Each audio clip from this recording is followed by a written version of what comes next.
I don't know when you're going to read this, but I can tell you when it started. I was out for a walk alone in the woods when the entity came for me. It was beyond a blur. It was, for lack of a better term, absence of meaning. Where it hid, there were no trees. Where it crept closer, there was no grass. Through the arc it leapt at me. There was no breeze of motion. There was no air at all. As it struck, I felt the distant sensation of claws puncturing me somewhere unseen, somewhere I'd never felt before. My hands and arms and legs and torso seemed fine, and I wasn't bleeding, but I knew I'd been injured somehow. As I fearfully ran back home, I could tell that I was less. I was vaguely tired, and it was hard to focus at times. The solution at that early stage was easy. A big cup of coffee helped me feel normal again. For a while, that subtle drain on my spirit became lost in the ebb and flow of caffeine in my system. You could say my life began that week, actually, because that's when I met Mar. She and I got along great, though, to be honest, I'm pretty sure I fell in love with her over the phone before we even met. It was almost as if the strong emotions of that first week made the entity fight back. It was still with me, latched on to some invisible part of my being. The first few incidents were minor, and I hardly worried about them. The color of a neighbor's car changed from dark blue to black one morning, and I stared at it before shaking my head and shrugging off the difference. 2 days later, at work, a coworker's name changed from Fred to Dan. I carefully asked around, but everyone said his name had always been Dan. I figured I'd just been mistaken. Then, as ridiculous as this sounds, I was peeing in my bathroom at home when I suddenly found myself on a random street. I was still in my pajamas, pants down and urinating, but now in full view of a dozen people at a bus stop. Horrified, I pulled up my clothes and ran before someone called the cops. I did manage to get home, but the experience forced me to admit that I was still in danger. The entity was doing something to me, and I didn't understand how to fight back. Mar showed up that evening, but she had her own key. "Hey," I asked her with confusion, "how'd you get a key?" She just laughed. "You're cute. Are you sure you're okay with this?" She opened a door and entered a room full of boxes. I know living together is a big step, especially when we've only been dating 3 months. Living together? I'd literally just met her the week before. Thing was, my mother had always called me a smart cookie for a reason. I knew when to shut my yap. Instead of causing a scene, I told her everything was fine, and then I went straight to my room and began investigating. My things were just as I had left them, with no sign of a 3-month gap in habitation. But I did find something out of the ordinary: the date. I shivered angrily as I processed the truth. The entity had eaten 3 months of my life. What the hell was I facing? What kind of creature could consume pieces of one's soul like that? I'd missed the most exciting part of a new relationship, and I would never understand any shared stories or in-jokes from that period. Something absurdly precious had been taken from me, and I was furious. That fury helped suppress the entity. I never imbibed alcohol. I drank coffee religiously, checked the date every time I woke up. For 3 years, I managed to live each day while observing nothing more than minor alterations. A social fact here and there, someone's job, how many kids they had, that sort of thing. The layout of nearby streets, the time my favorite television show aired, that kind of thing. Always, those changes reminded me the creature still had its claws sunk into my spirit. Not once in 3 years did I ever let myself zone out. One day I grew careless. I let myself get really into the season finale of my favorite show. It was gripping, a fantastic story. Right at the height of the action, a young boy came up to my lounger and shook my arm. Surprised, I asked, "Who are you? How did you get in here?" He laughed and smiled brightly. "Silly Daddy." My heart sank in my chest. I knew immediately what had happened. After a few masked questions, I discovered that he was 2 years old, and that he was my son. The agony and the heartache filling my chest was nearly unbearable. Not only had I missed the birth of my son, I would never see or know the first year of his life. Mar and I had obviously gotten married and started a family in the time I'd lost, and I had no idea what joys or pains those years contained. It was snowing outside. Holding my sudden son in my lap, I sat and watched the flakes fall outside. What kind of life was this going to be if slips in concentration could cost me years? I had to get help. The church had no idea what to do. The priest didn't believe me and told me I had a health issue rather than some sort of possession. The doctors didn't have any clue. Nothing showed up on all their scans and tests, but they happily took my money in return for nothing.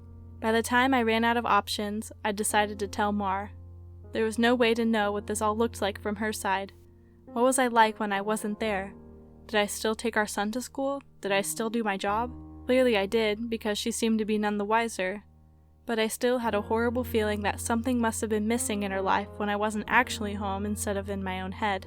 But the night I set up a nice dinner in preparation, she arrived not by unlocking the front door, but by knocking on it. I answered and found that she was in a nice dress. She was happily surprised by the settings on the table. A fancy dinner? For a second date? I knew you were sweet on me. Thank the Lord I knew when to keep my mouth shut. If I'd gone on about being married and having a son, she might have run for the hills. Instead, I took her coat and sat down for our second date. Through carefully crafted questions, I managed to deduce the truth. This really was our second date. She saw relief and happiness in me, but interpreted that as dating jitters. I was just excited to realize that the entity wasn't necessarily eating whole portions of my life. The symptoms, as I was beginning to understand them, were more like the consequences of a shattered soul. The creature had wounded me, broken me into pieces. Perhaps I was to live my life out of order, but at least I would actually get to live it. And so it went for a few years, from my perspective.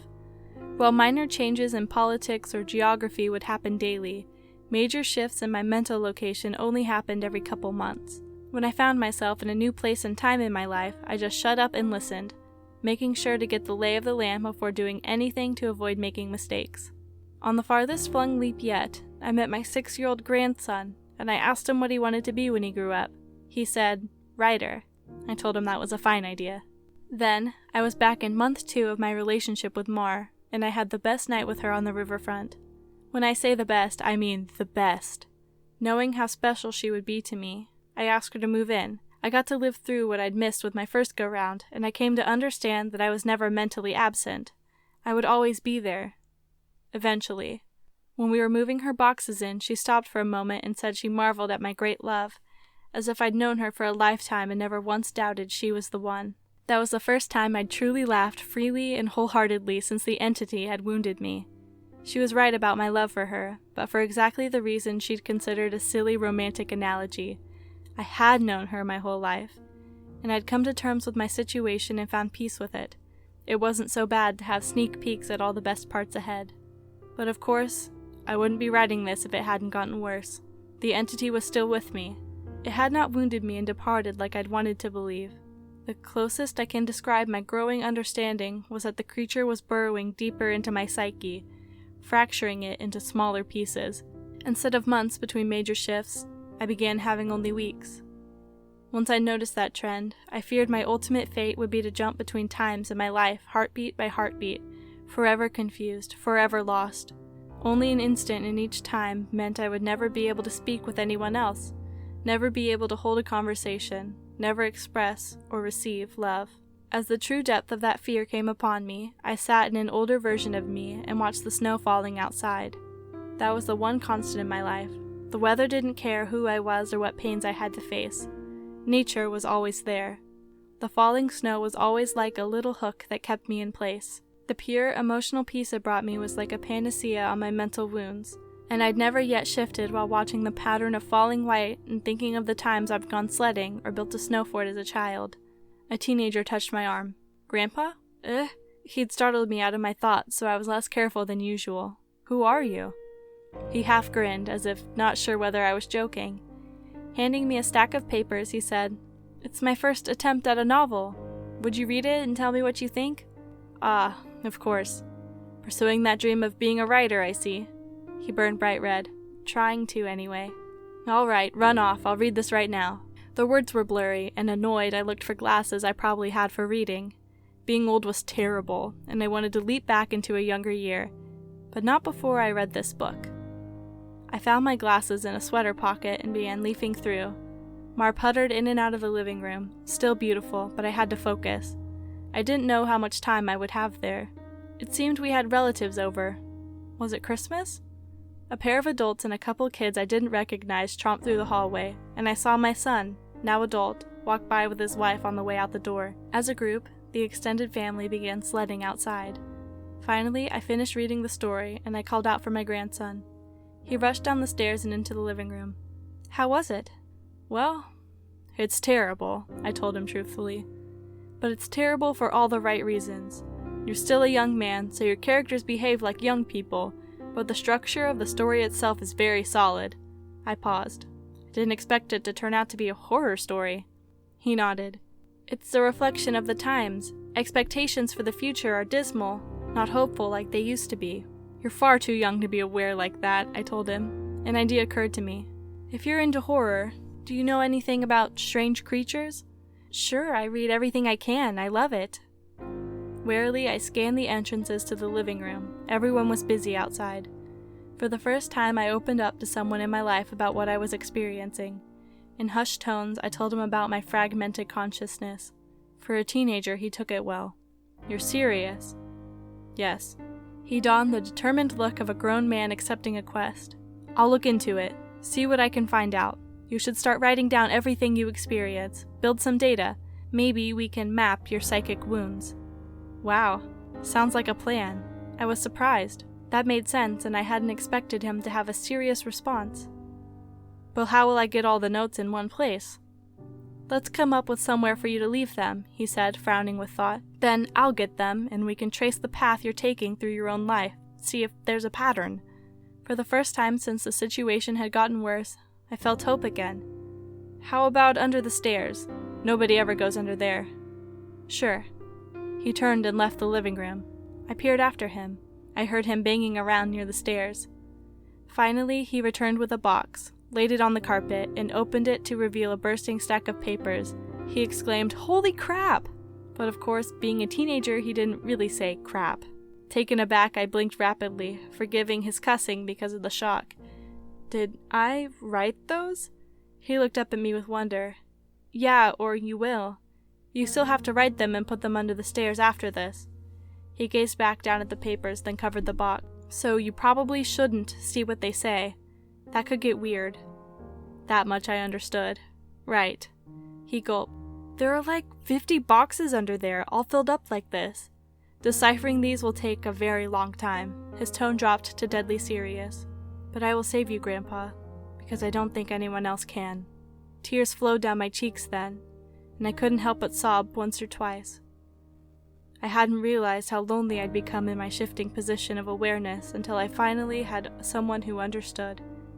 Thank you. Thank you so much. And then I was young again, and at work on a random Tuesday.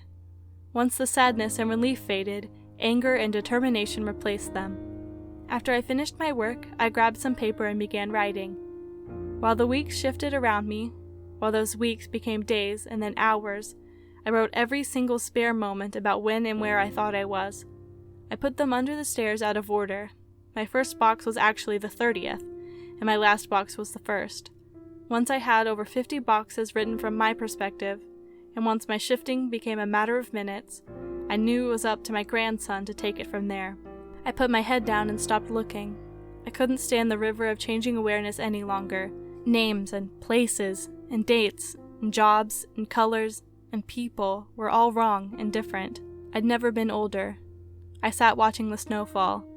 A man of at least 30 that I vaguely recognized entered the room. Come on, I think I finally figured it out. I was so frail that moving was painful. Are you him? Are you my grandson? Yes. He took me to a room filled with strange equipment and sat me in a rubber chair facing a large mirror twice the height of a man. The pattern finally revealed itself. How long have you worked on this? I asked him, aghast. Tell me you didn't miss your life like I'm missing mine. His expression was both stone-cold and furiously resolute. It'll be worth it. He brought 2 thin metal rods close to my arm and then nodded at the mirror. Look, this shock is carefully calibrated. The electric zap from his device was startling, but not painful. In the mirror, I saw a rapid, arcing light silhouette appear above my head and shoulder. The electricity moved through the creature like a wave, briefly revealing the terrible nature of what was happening to me. A bulging, leech-like mouth was wrapped around the back of my head, coming down to my eyebrows and touching each ear, and its slug-like body ran over my shoulder and into my very soul. It was a parasite, and it was feeding on my mind. My now adult grandson held my hand as I took in the horror. After a moment, he asked, "Removing it is going to hurt very badly. Are you up for this?" Fearful, I asked, "Is Mar here?" His face softened. No, not for a few years now. I could tell from his reaction what had happened, but I didn't want it to be true. How? We have this conversation a lot, he responded. Are you sure you want to know? It never makes you feel better. Tears brimmed in my eyes. Then I don't care if it hurts, or if I die, I don't want to stay in a time where she's not alive. He made a sympathetic noise of understanding, and then returned to his machine to hook several wires, diodes, and other bits of technology to my limbs and forehead. While he did so, he talked. I've worked for 2 decades to figure this out, and I've had a ton of help from other researchers of the occult. This parasite doesn't technically exist in our plane. It's one of the lesser spawns, and it feeds on the plexus of mind, soul, and quantum consciousness and reality. When details like names and colors of objects changed, you weren't going crazy. The web of your existence was merely losing strands as the creature ate its way through you. I didn't fully understand. I looked up in confusion as he placed a circlet of electronics like a crown on my head, in exact line where the parasite's mouth had ringed me. What's a lesser spawn? He paused his work and grew pale. I forgot that you wouldn't know. You're lucky, believe me. After a deep breath, he began moving again and placed his fingers near a few switches. Ready? This is carefully tuned to make your nervous system extremely unappetizing to the parasite, but it's basically electroshock therapy. I could still see Mars smile, even though she was dead. I'd just been with her moments ago. Do it. The click of a switch echoed in my ears, and I almost laughed at how mild the electricity was. It didn't feel like anything, at least at first. Then I saw the mirror shaking, and my body within the image convulsing. Oh. No, it did hurt. Nothing had ever been more painful. It was just so excruciating that my mind hadn't been able to immediately process it. As my vision shook and fire burned in every nerve in my body, I could see the reflected, trembling light silhouette of the parasite on my head. As it writhed in agony, equal to mine, it had claws. 6 clawed lizard-like limbs under its leech-like body, and it cut into me in an attempt to stay latched on. The electricity made my memories flare. Mar's smile was foremost, lit brightly in front of warm fire as snow fell past the window behind her. The edges of that memory began lighting up, and I realized that my life was one continuous stretch of experience. It was only the awareness of it that had been fragmented by that feasting evil on my back. I'd never managed to be there for the birth of my son. I jumped around it a dozen times, but never actually lived it. For the first time, I got to hold Mar's hand and be there for her. No, that moment had shifted seamlessly into holding her hand as she lay in a hospital bed for a very different reason. Not this, God, why? It was so merciless to make me remember this. I broke down in tears as nurses rushed into the room. I didn't want to know. I didn't want to experience it. I'd seen all the good parts, but I hadn't wanted the worst part, the inevitable end that all would one day face. It wasn't worth it. It was tainted. All that joy was given back 10,000-fold as pain. The fire in my body and in my brain surged to sheer white torture, and I screamed. My scream faded into a surprised shout as the machines and electricity and chair faded away. Snow was no longer falling around my life. I was out in the woods on a bright summer day. I turned to see the creature approaching me. It was the same absence of meaning, the same blink on reality. It crept forward just like before. But this time, it hissed and turned away. I stood, astounded at being young again and freed from the parasite. My grandson had actually done it. He'd made me an unappetizing meal, so the predator of mind and soul had moved on. I returned home in a daze. And while I was sitting there, processing all that had happened, the phone rang. I looked at it in awe and sadness. I knew who it was. It was Marjorie, calling for the first time for some trivial reason she'd admit 30 years later was made up just to talk to me. But all I could see was her lying in that hospital bed dying. It was going to end in unspeakable pain and loneliness. I would become an old man, left to sit by myself in an empty house, his soulmate gone long before him. At the end of it all, the only thing I would have left, sitting and watching the falling snow. But now, thanks to my grandson, I would also have my memories. It would be a wild ride, no matter how it ended. On a sudden impulse, I picked up the phone with a smile. I asked, "Hey, who's this?" Even though I already knew.